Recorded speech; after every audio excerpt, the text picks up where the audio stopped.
Okay, hello everyone. It's my pleasure to be here today to introduce a panel on open data for action at this Tech for Good Summit. I'm Marianne Dunbar. I'm Academy Manager at the Data Lab. We've only got 30 minutes and we've got a huge topic and we've got a lot to talk about. So let me get straight in to introduce the panel. Karen Jewell combines her time as senior analyst at a data consultancy with her role as maintainer of the Open Data Scotland project and trustee of the Aberdeen charity called The City. Alex Hutchinson is director of the Data for Children collaborative at the University of Edinburgh, which brings cross-sector collaborative teams together to work on data and data science challenges for organisations working with children, including UNICEF. Professor Daniel King leads the Voluntary Community and Social Enterprise Data and Insights National Observatory at Nottingham Trent University Business School and lectures on organisation studies. Okay, so let's just get started. First question to you, Karen. This is going to be to you all. What does good look like in open data? From your experience with Open Data Scotland, Karen, can you give us some examples? Well, first of all, I think maybe we narrow down the question a little bit as well, because you've got your sort of what does good published data look like, but probably another question is what does good use of open data look like as well? Because you can publish all the data and it kind of sits there, but if it's not getting used, then really kind of what's the point of it? We want to talk about good use of open data. I think we've got, sorry, if I come back a little bit, when we talk about publishing open data, we've got like the 5-star framework, we've got the FAIR principles, we've got an idea of how to do that, we've got an idea of what's there. But I think we've got less of an idea of what actually good use looks like. You know, what's the impact there? There's so many different values, there's so many ways you can make an impact there. It could be sort of commercial benefit. A lot of people like to talk about that. It could also be information for the community. You actually were able to do something good on the back of that. It could be improvement in trust in services or in government. It could be sense of community. It could even be technical skills for individuals as well. Having built a product with that open data, have they understood how to work with data better than they would have if they didn't have a topic that was, you know, of interest to them. So there are all these different angles really. And yeah, I'd like to know the answer to that question too. I think we're kind of going down that route to try and explore, and what we're thinking of at Open Data Scotland is we know there are uses out there. I think we're not so good at recognizing them and calling them out as open data projects, as you know, stuff that has used open data. We like to talk about it in terms of general we use data, but not calling it out as open data. What we're kind of thinking of at the moment is if we can collect all these examples together, gather them, have a look at them all and see what makes them good individually, and then we can start to form a picture of a nicer, bigger piece of what actually does, in a general sense, make a good open data project. Alex, can I ask you the same question from the collaborative's point of view?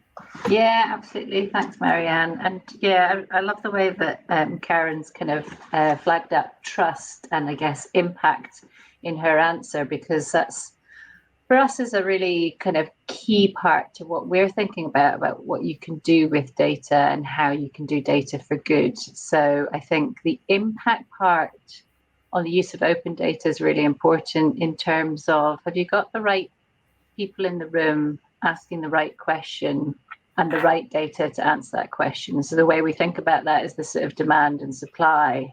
What is the demand? What are the challenges that we're trying to answer with organisations like UNICEF or with public sector in Scotland? And how feasible is it that open data is the thing to answer that question? So our first tact is please let it be open data, because that's going to save us about 18 months of our life if it's already out there and we don't have to try and source data and go through a lot of legal loopholes. But I don't really want to call them loopholes, but they can end up as loopholes or rabbit holes or various forms of holes. So I think getting the question right and understanding the scope of the question, the scope of the data, and whether those two actually match up from the outset is the really important part. And then from that trust angle of what Karen was saying, I think making sure that your practices are right around your usage of the data. So how is the data brought together? How has it been explained? What's the metadata around it? Is there a good understanding about the context of the data? And how are you balancing usage of that data with understanding of the people that that data is about, I guess, or the people or the thing that that data is about? And so bringing in the different expertise that are needed to help with that understanding of the data helps people to then build trust in whatever the outputs that you're trying to produce are. So yeah, impact and trust. I echo Karen's comment there. Sorry. Daniel, so there are challenges around using open data. Can you talk about that? In what sort of sense? Well, just, is it data? Are the challenges the data for the sector, the data that the sector is producing for itself? Yeah, or I mean, broadly think of the voluntary sector or the third sector, depending on, and actually even then, how do you define it? Would be what are the boundaries? What are the what's included, what's not excluded? I think Alex's point about being really explicit about some of that, the methodologies, making it clear to people. I think with the third sector more broadly, I think you've got different buckets you can put this in: data about the sector itself and precisely how that is organised and what that's being said, data that could be useful for the sector, so people are writing funding bids or doing that sort of work and utilising it to try to measure impact, or these sort of areas as well be the second sort of bucket. And then sort of a wider set of things, also just trying to understand the wider society in which you're sitting in as well. There might be a third bucket that you might try to understand. I think there's also interesting challenges saying, well, what does good look like, but actually what does bad look like? And that might be the other question. And sometimes maybe people reach for data all the time, things people overclaim based on some data. You've got issues about transparency. Do some organizations want to be visible, what not? How might that get played out? It's always data is a tool for people with power as well as people without power. So I think the open data enables more of that, but also who has capacity, who's got resources, who can use this. And I think, Karen, I think you were indicating some of this around even the people having, some people talk about data literacy and other sort of skills and the abilities to be able to use it. And I think Alex's point about getting the right people in the room, shaping it, but also being open about how those decision-making processes are there. So data's not neutral. It comes loaded with lots of assumptions and things like that. So I think that begins to ask questions more widely about how we utilize data. I mean, very much under, say, like New Labour's time, everything was about targets and measurement and these things, but you get the danger where we've hit the target but missed the point. And that sort of aspect of danger as well, where data may play a certain role within that. So I think we have to be cautious about seeing data as the solution to everything. But at the same time, I think there's a really interesting thing with open data about democratizing it, making it open, making it understandable. But maybe this is also about tools like dashboards and other things that maybe make the data understandable to people who maybe don't have the same data literacy, who can begin to understand their own local community, their spaces, can take action in their own lives as well. And I think that can be a really interesting part of what does good look like. Isn't just the archiving and the managing of the data itself, but also those modes of visibility and access to data. And then what can people do with that decision making, and how does decision making play out in that as well? Seems to me an incredibly important part. If I might just jump in there about challenges as well. I mean, I think Daniel's absolutely spot on about the use of the data, but there is another set of challenges before you even get to the data, in finding it as well, in finding the right data to use if it's even there, what organizations have it. Even just sourcing that takes so much time and effort. Sometimes you'd like to be able to start an open data project, but then you don't even find the data that's available or useful to you, or for whatever you're trying to do. So that in itself, there's a set of challenges there, trying to find the data, and then also another set of challenges then actually using the data as well, isn't it? Alex, I wonder if I could just throw back to you and just ask for some sort of specific examples in the way that you've used data that have, helped to push forward policy or practice or. Yeah, absolutely. So I guess some of my examples are a bit more global. We're probably having a bit of a Scottish UK conversation here today, but the examples that we've got that are probably the most powerful examples are currently the global ones where we've been working with UNICEF, and we've been looking at things like Earth observation data, of which there is quite a lot of open data around Sentinel-2 data, and we've recently been looking at whether you can use that to do some modeling around building heights and looking at obstacles from radio antennae to school location in a built up area of Brazil, in Sao Paulo. And therefore, what's the, how easy or hard is it for a school to have broadband connectivity if it's got access to that radio antenna that's here? So using modeling to try and help with that kind of infrastructure planning piece, and then making that more transferable if you're able to do that with open data. So we've looked at doing it with coarse resolution satellite imagery, which is paid for data, but ultimately we want to be doing these things with open data because we know there's such a good network of satellite data out there, and if we can build up the right models that are taking into account the right variables and the right representation from the ground and using other pieces of data again that are open that can supplement that, are there ways in which we can have transferable models that go beyond one particular district or urban area? We're doing something similar in sub-Saharan Africa using satellite data again, and land cover data and nightlight data to look at population estimation. So looking at rural Mozambique, and now looking at urban areas in Guinea.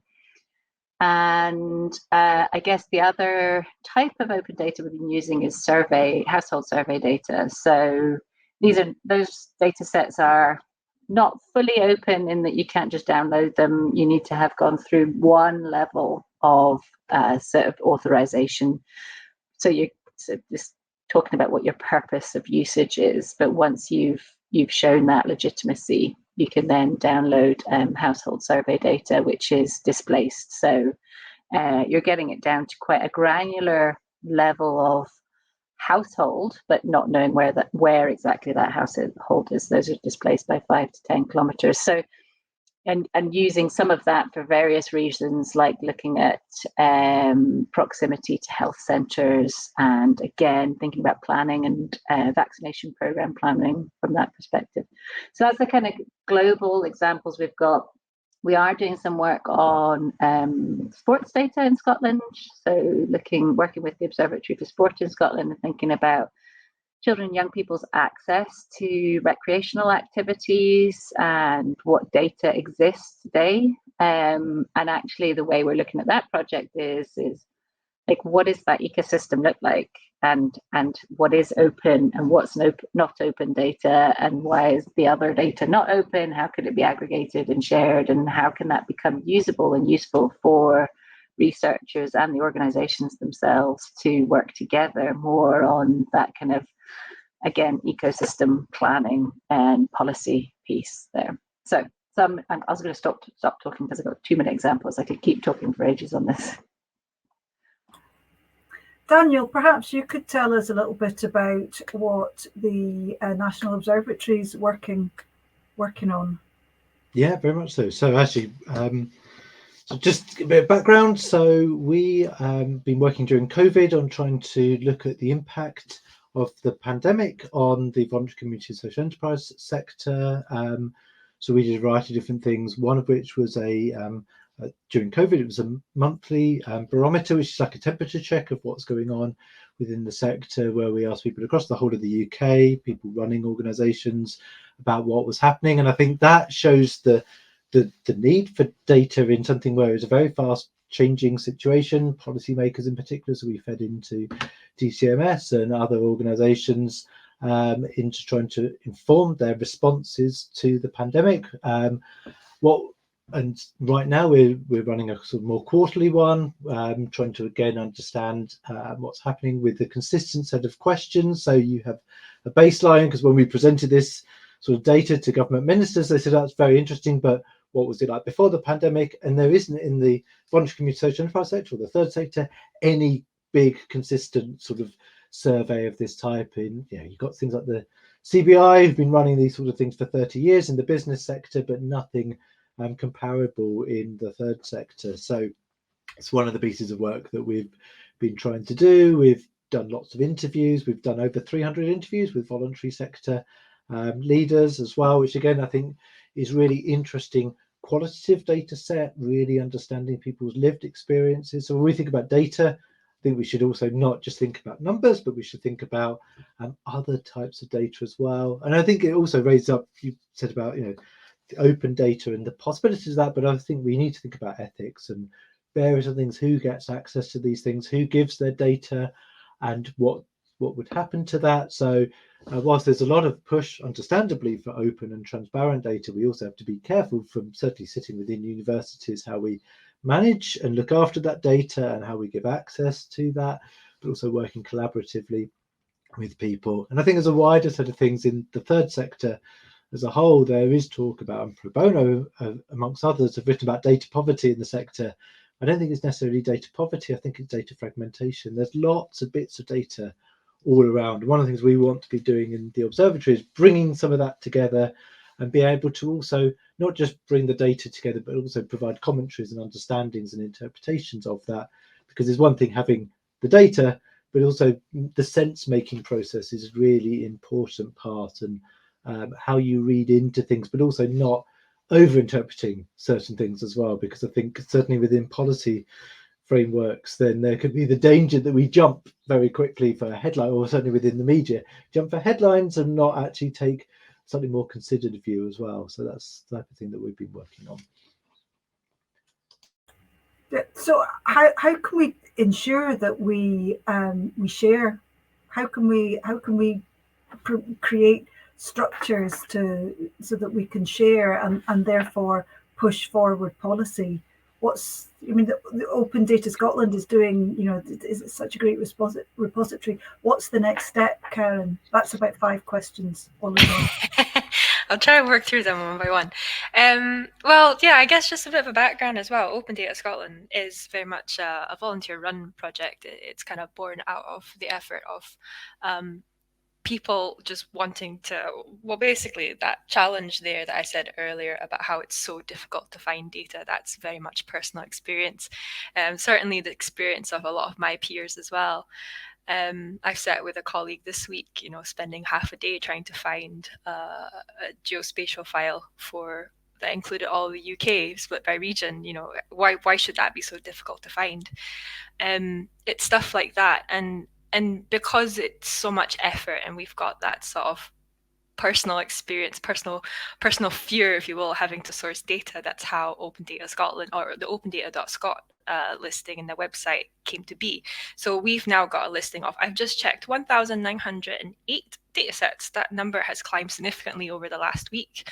And this is data sets that are being published by local authorities in Scotland, but then we also include some other organisations that are Scotland focused, and we keep trying to add more as we can, as we find them, certainly. And what we're certainly starting to see is, or not starting to see, but what we kind of knew was that it was out there. We just didn't know where it was or who was publishing it. And so being able to put them all into one place makes it easier for us to find. Easier for me to find as a professional, easier for colleagues, but also easier for people who have that interest in a particular area and just want to see whether or not there is that data set or something in that area. And what we're then also what's becoming interesting out of that is now that we've got all of this in one location, we can then start to make assessments also about what is there, and more importantly, what isn't there. We've got 32 local authorities in Scotland.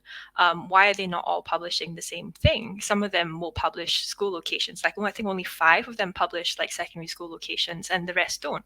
So we then can start to bring up all these different questions here. I'm so sorry, I've rambled off a little bit. I forgot what the original question was. It was something about, remind me again.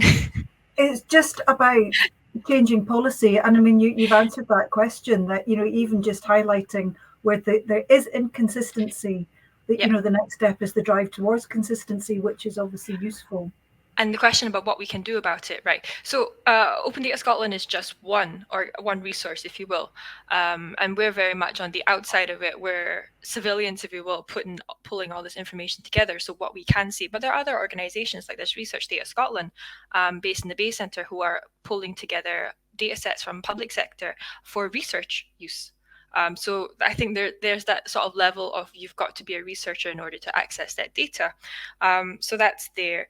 There's also another not initiative, I don't quite find the word for it right now, but it was a CivTech challenge out of CivTech 6, where Nature Scots actually sponsored for a not a data portal, but very similar to Open Data Scotland, being able to list and find data sets from public sector. But that one's very much sponsored by a sort of government organisation. So they've got a different kind of access than Open Data Scotland has. So there are different groups and different institutions all trying to come around and answer this question of how do we make it more available? How do we make it more findable as well? And I think as we start to put all the little pieces together and we see what's there, what's not there, we can then start to, you know, then challenge and be like, oh, why don't we have this data? Why do we have some data here and some, you know, not enough data in other places? And there's such a broad reach and so many different categories as well. So I'm just, when this is going, I'm just thinking about COVID and how, you know, that really galvanized the interest in open data and sort of citizen-led and led data and storytelling from that data. Do you think we'll look back, Daniel, and think that COVID was the spark, was the start of a new way? I think yes, no. I think as you just talking about as well the challenges that you just asked, Karen, one of the things that struck me was also it's about the consistency of actually what people are capturing and how they're capturing it and what they're doing with it. Just as an example, in the third sector, the sort of state of the sector surveys that people are asking, but everybody asks slightly different questions in slightly different ways as well. So you might have comparable data sets in some senses, but actually if the question sets are slightly different, but of course everybody's got their own histories, and so bringing this stuff together is challenging. The pandemic, of course, meant that our normal assumptions about what was going on, normal data wasn't there. And I think having spoken to people in, say, like the ONS and the Office for National Statistics, they know that when crises happen is that's when we look for data. But actually, in normal times, we need to capture this stuff in a continual way, because how would you begin to understand things against some other type of norm? So, and I think it was interesting as well, the pandemic, because it made all of us become interested in data in a way I think that wasn't really there before. So as you know, you've Chris Whitty and other sort of scientists standing up with the graph, and suddenly everybody becomes experts on what that might mean and the range of tolerance, etc. So the public discourse and understanding, I think, elevated through the pandemic up to a point there, although with some suspicion in some quarters, I think. So whether there's a bit more public discourse and awareness of that, but equally, as soon as that pressure point goes off, then also the demand goes off. And I think these are the things about how do you keep that going and the request for that going when you are not in that crisis moment. Because actually the data collection needs to happen on a continual basis. The structures and the infrastructure for that needs to happen on a consistent basis, not just when you get to a crisis. When you get to a crisis, it's too late. So how do you propel that argument? It's the urgent versus the important type stuff. The urgent wins, but actually the important is the long-term thing.